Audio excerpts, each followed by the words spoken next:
తిరుమల లడ్డూ వివాదంలో special investigation team వేసాం, వాళ్ళు తేలుస్తారని చంద్రబాబు చెప్తున్నారు. అదే సందర్భంలో దీని మీద దర్యాప్తుకి సంబంధించి విశ్వ హిందూ పరిషత్ నాయకులు కోటేశ్వర శర్మ మాటలు ఒకసారి విందాం.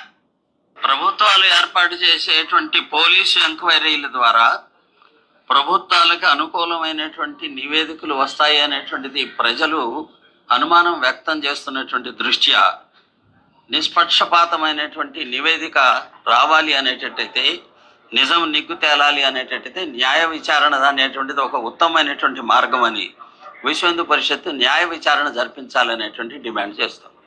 అంటే ఇటువంటి ఆరోపణల ద్వారా వెంకన్న స్వామికి ఉన్న కోట్లాది మంది భక్తుల మనోభావాలు దెబ్బతినవా సార్?